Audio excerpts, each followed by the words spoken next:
Elimдин бүгүнкү салтанатына катышып, кубанычына күбө болуп жаткан урматтуу коноктор.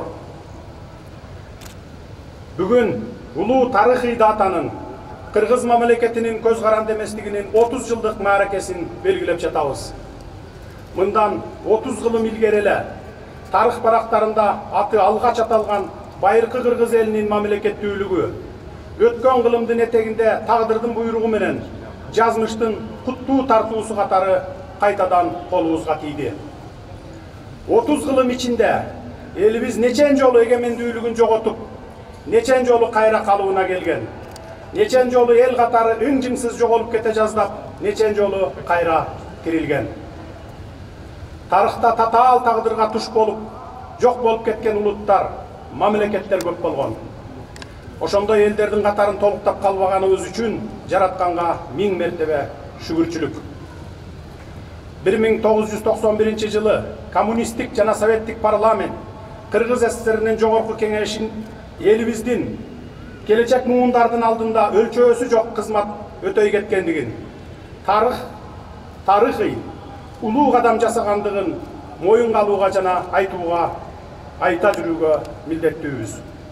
Легендарлуу парламент деген атак күткөн ал парламент Кыргыз Республикасынын мамлекеттик көз карандысыздыгы жөнүндө декларацияны кабыл алып, республикабыздын эгемендүүлүгүн жана суверендүүлүгүн жарыялаган.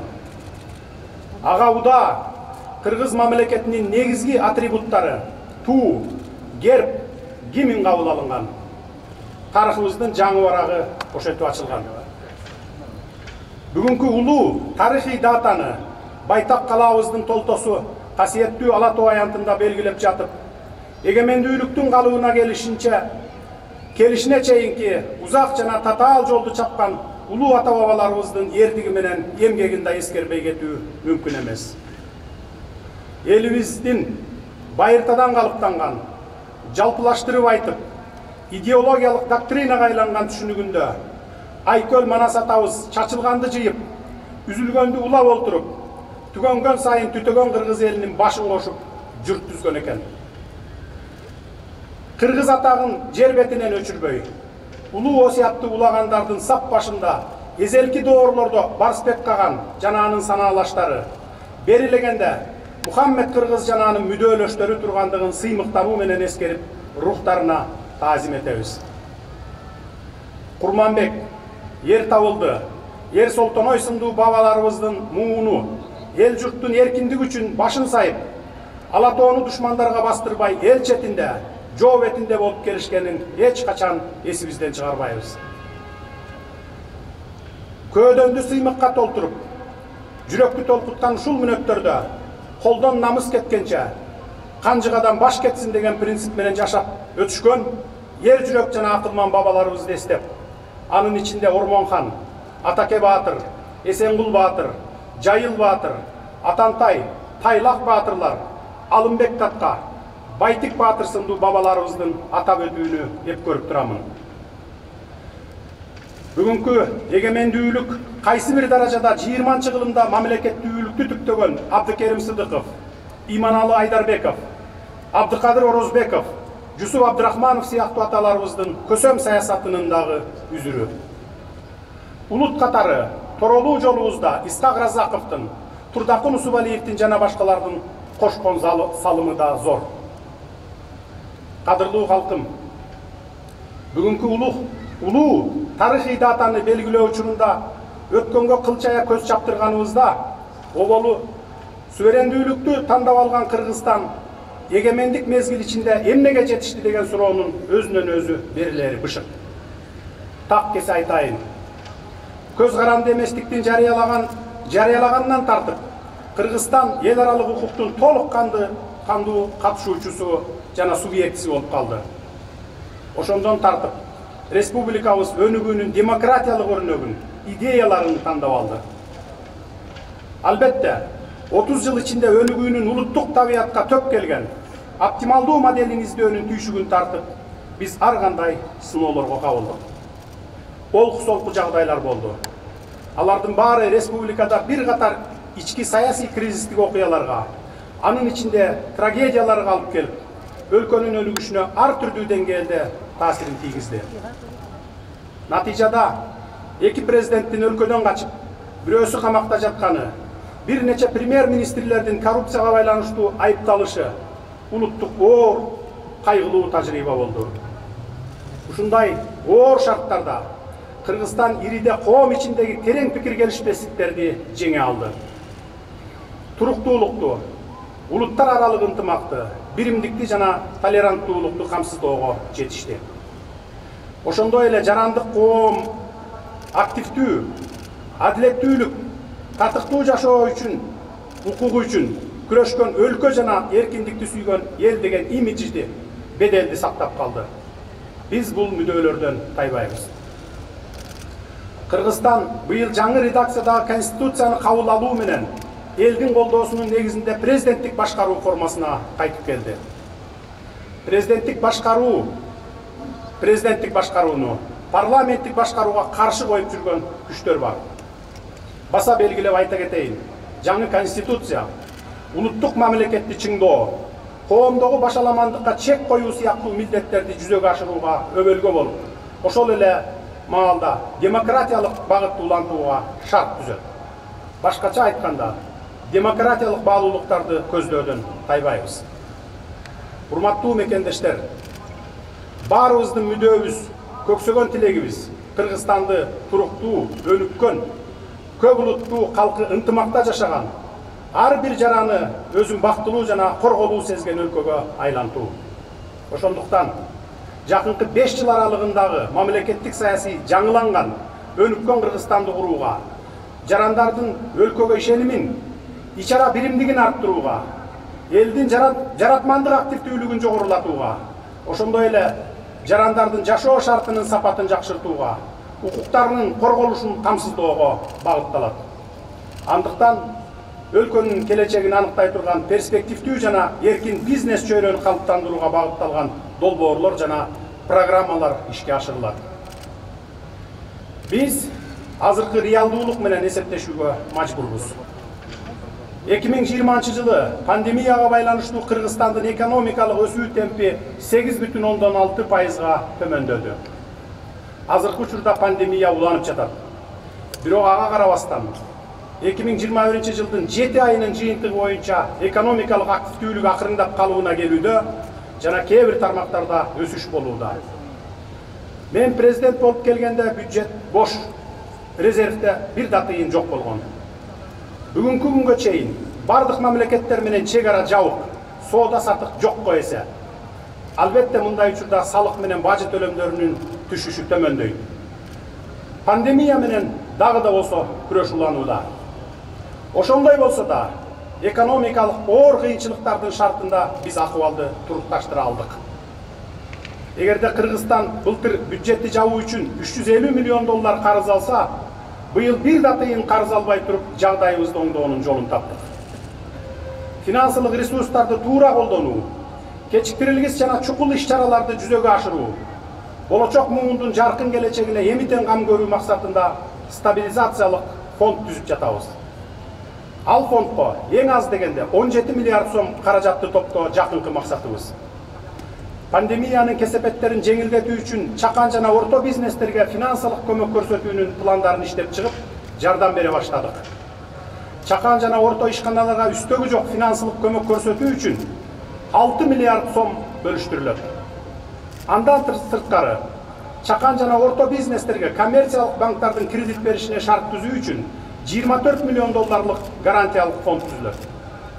Мындан тышкары, көмүскө экономикадан чыгуу максатында кичи жана орто бизнеске мамлекеттик социалдык камсыздандыруу боюнча камсыздандыруу төгүмдөрүнүн тарифтери төмөндөйт. Бул эмнени билдирет? Маселен, 15 жумушчу орунун түзгөн ишкерлердин камсыздандыруу төгүмү 17%дан 4%га төмөндөтүлөт. Азыркы учурда тиешелүү жарлыктар жана министрлер кабинетинин чечимдери даярдалып жатат. Салык жаатында чоң өзгөрүүлөр ишке ашырылат. Кыргызстан ак иштеп, салыгыңды төлөп койсоң, бейкапар, тынч жашооңо эч ким кийлигишпеген өлкөгө айланууга тийиш. Өнүккөн өлкөлөрдө эзелтен бери ушундай принцип уланып келет. Биздин алардан эмнебизге? Ошол себептен жаңы жылдан тартып салыктын азыркы төлөөлөрүн төлөөмү түрлөрүн төлөө менен катар салыкты бир эле жолу, бир эле түрүн төлөөгө мүмкүнчүлүк берилет. Мурдагы учурдагы салык жана бажы тармагындагы жат көрүнүштөрдү жоюу, тоо-кен тармагын улуттук кызыкчылыктарга жараша иштетүү аркылуу быйылкы жылдын 7 айында эле 12 миллиард сом кошумча резерв табууга жетиштик. Натыйжада бюджетибизден коронавируска каршы дары-дармек жана вакцина сатып алуу менен бирге пенсияларды жана пособияларды жогорулатуунун камын көрүп жатабыз. Урматтуу мекендештер, өлкө башчысы жана аткаруу бийлигинин жетекчиси катары Кыргызстандагы ар бир жарандын жашоо шарты үчүн өзүмдү жоопкер, алардын алдында өтө милдеттүү сеземин. Айрыкча социалдык жактан коргоого муктаж үй бүлөлөрдүн акыбалы кабыргамды кайыштырат. Азык-түлүк баалары пандемиянын кесепетинен дүйнө жүзү боюнча көкөлөгөн азыркы заманда мен социалдык жактан коргоого муктаждардын көргөн күнүн, көйгөйүн күн түн дебей эсимден чыгарбай, көңүлүмдө түйүп келем. Аларды багып алуу менин милдетим. Кыргыз эч качан жетим жесирин кортутчу эмес. Орточо эсеп менен 200 миңдей үй бүлө жакырчылыкта күн кечирүүдө. Мен алар үчүн жоопкермин. Ошондуктан эң алды менен ошолордун жашоо шартын жеңилдетүүнүн жолдорун таптык. Маселен, 2009 жылдан бери мүмкүнчүлүгү чектелген балдарга жөлөк пулдун көлөмү 4000 сомдон көтөрүлө элек экен. Октябрдан баштап 6000 сомго, жаңы жылдан баштап 8000 сомго көтөрүлөт. Ал эми ата-энесинин экөөнөн тең айрылган балдардын социалдык жөлөк пулунун өлчөмүн 2022 жылдын 1 январынан тартып 3 эсеге жогорулатылат. Кыскартып айтканда, социалдык колдоого муктаж жарандарыбыздын айрым категорияларына социалдык колдоо көрсөтүлүп, социалдык жөлөк пулдарынын өлчөмү 2021 жылдын 1 октябрынан баштап 50%га, 2022 жылдын 1 январынан баштап 100%га жогорулайт. Ошондой эле ушул жылдын 1 октябрынан тартып пенсиянын базалык жана камсыздандыруу бөлүктөрү индексация болот. Ардактуу кыргызстандыктар, экономикалык ыкчам өнүгүүнү камсыздоо үчүн биз алдыбызга башка дагы бир катар амбициялуу пландарды койгонбуз. Кыргызстан энергетикалык потенциалын колдонуу үчүн ири жана кичи КЭСтерди куруу долбоорлорун жүзөгө ашыруунун үстүндө активдүү иш жүрүп жатат. Кыргызстан географиялык жактан жол туңгуюгунда деген ырастоо жаңылыш.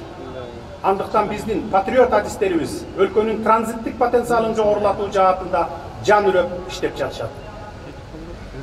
Өлкөбүздүн шартын эске алып, Манас, Тамчы, Ош, Баткен эл аралык аэропортторунун потенциалдарын арттыруу максатында мультимодалдык жүк ташуучу авиахабтарды түзүү, индустриалдык соода логистикалык комплекстерди куруу негизги пландарыбыздын тизмесинде. Ири объектилерди мамлекеттик жеке өндүрүштүк инструменттер аркылуу колдонууга берүү, тез арада инвестициялык фонддорду түзүү жана ишке киргизүү экономикалык жактан оңолуунун өбөлгөсү болот деген ишенимдебиз. Азыркы учурда тиешелүү жарлыктар жана министрлер кабинетинин чечимдери даярдалууда. Региондордогу кырдаалдын өзгөрүшүнө байланыштуу тез арада чек ара аймактарыбызды бекемдеп, көзөмөлдөө ишин активдештирүүнүн зарылдыгы күн тартибинде турат. Кыргыз баласы абалтадан жоокер келет. Ата-бабадан калган өнөрдү унутпай, аны аздектеп өөрчүтүү керек. Андыктан Кыргыз армиясынын курал жарагын жана аскердик техникасын тез арада толуктап, аскердик күчтөрүбүздүн күжөрмөндүүлүгүн жогорулатуу учурдун негизги максаты деп эсептейм. Биз коңшулар менен болгон ынтымак мамилени аздектейбиз. Стратегиялык өнөктөштөрүбүз, союздаштарыбыз жана дос мамиледеги өлкөлөр менен кызматташтыкты мындан ары да ар тараптан өнүктүрүүгө кызыктарбыз. Өлкөнү өнүктүрүүнүн артыкчылыктуу багыттарынын бири бизнес жана инвестициялар үчүн жагымдуу чөйрөнү түзүү экендигин баса белгилегим келет. Бул багытта кардиналдуу экономикалык реформаларды, анын ичинде фискалдык, транспорттук жана логистикалык, ошондой эле тышкы соода саясатын өнүктүрүү боюнча реформаларды ишке ашыруу башталды. Ошол эле учурда санариптик мейкиндикти түзүү өнүгүүнүн маанилүү компоненти болуп эсептелет. Санариптик мейкиндик өз кезегинде туруктуу өнүгүүнүн максаттарына жетүүгө мүмкүнчүлүк түзөт. Биз мамлекеттик системада жана экономикада структуралык чоң реформаларды жүзөгө ашырууга кириштик. Социалдык коргоо деңгээлин, билим берүү жана квалификациялуу кесипкөй кадрларды даярдоо, сапатын көтөрүү милдети менен алып урушуп жатабыз. Урматтуу мекендештерим, кадырлуу калкым, мен сиздерге ишенимдүү түрдө баса белгилеп айта кетейин. Кыргызстаныбыздын ар бир жаранын сапаттуу билим алууга, татыктуу жашоого алдыдагы 5 жылдыкта сөзсүз жеткиребиз. Бүгүнкү улуу тарыхый күнүңөр менен дагы бир жолу куттуктаймын. Жергебизде ар дайым манас урааны жаңырып турсун.